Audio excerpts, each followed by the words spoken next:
This is the outline map of India. India is a large in area, covers a larger area than that of other so many countries. So we call it Indian subcontinent. Indian subcontinent, as it is a larger in size, so there is a great remarkable variation in distribution of temperature as well as rainfall and density of different rocks, nature, and land and sea distribution, everything. So first of all, you should know, you should have some idea about your neighboring countries. This is your China to the north of India. This is your Pakistan, Afghanistan, Maldives, Sri Lanka, Myanmar, Bangladesh, Bhutan, Nepal.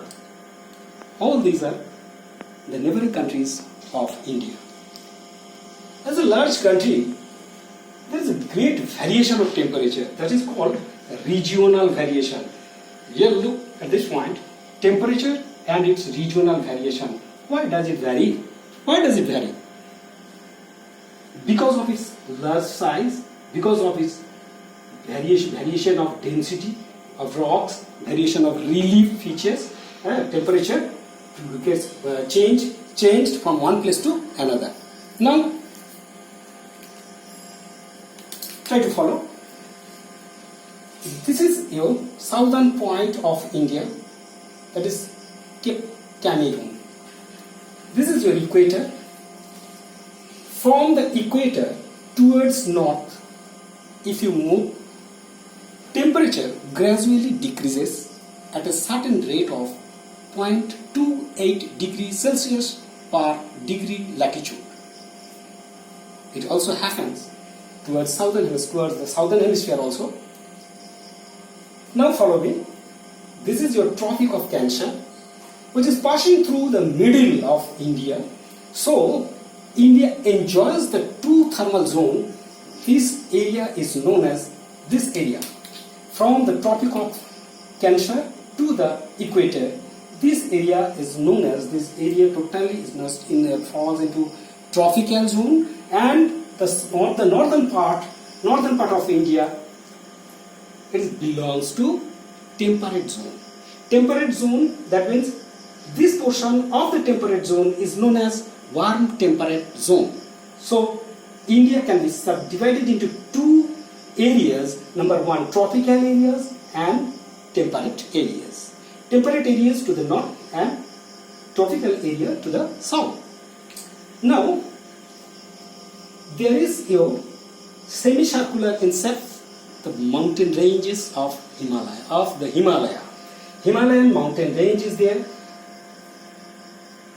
I will discuss next the effect of the mountain Himalayan range on the climate of India. This is your Thar Desert, Rajasthan, Thar Desert. Now, I am going to discuss about the density of geography and different areas of the Indian subcontinent. There is a little area along the northern plain. This is your northern plain.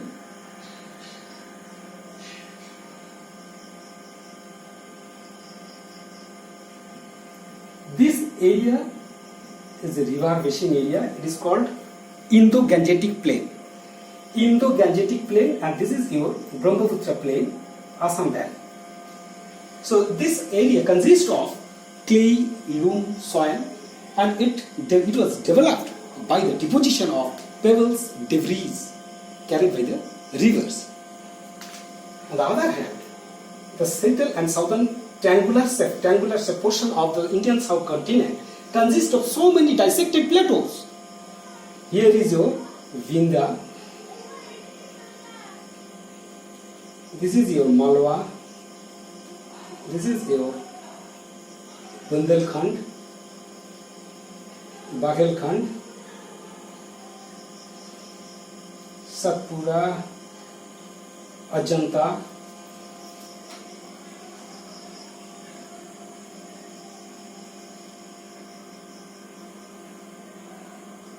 Chotanagpur Plateau, Mahakal and Mahadev. All these are dissected plateaus, and totally it is this southern portion, triangular southern portion is known as Deccan Plateau. Deccan Plateau is surrounded by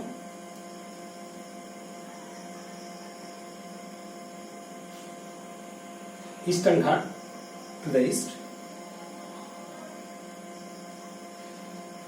Western Ghat to the west, and this is your Nilgiri Hills. Nilgiri Hills to the south. This total physiographic condition of India is responsible for the variation of temperature in different places. Now, point-wise, I am going to discuss about this matter. Inclination of incoming solar radiation first. This is your equator. You know,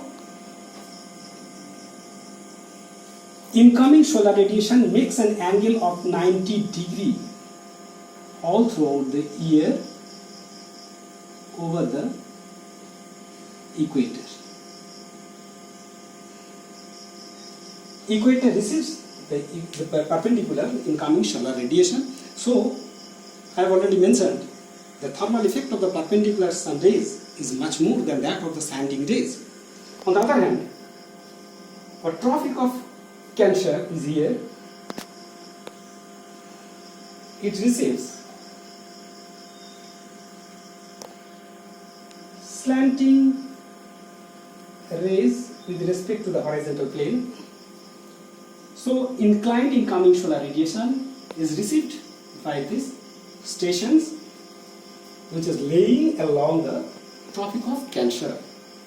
So, this angular position of the incoming solar radiation is also responsible for the regional variation of temperature. Next, height or elevation. 2. Elevation, the altitude of any point, any place is also responsible for the variation of temperature. Let us discuss.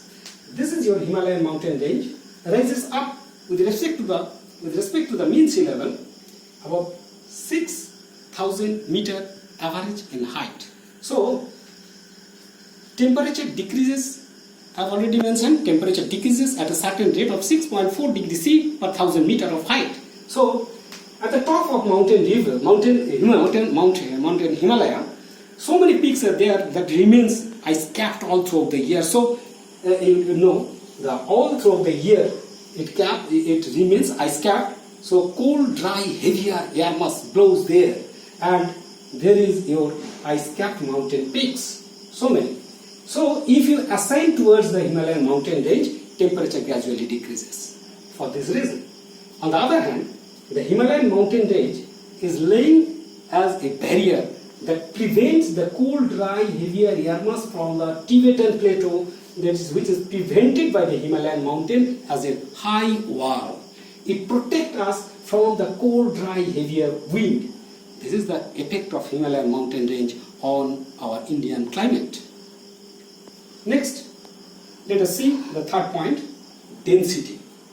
Density I have already mentioned. This is your clay loam soil area, and this is your granitic gneiss topography. That means all the plateaus, dissected plateaus, Telangana plateau, it may be Telangana plateau, and Maharashtra plateau, Bundelkhand, Baghelkhand, and Malwa plateau, Chotanagpur plateau. All this consists of the granitic gneiss rocks, igneous rocks, one kind of igneous rocks. And so, due to high density, the thermal effect is much more than that of the lower density of this area. This northern plain consists of clay. Clay means it is of lower density than that of the plateau areas. Next, land and distance from the sea. This is your sea and this is your land. Let us see with respect to the Indian subcontinent. This is your coastline, eastern coast and western coast. Eastern coast extended up to a length of 1,500 kilometers.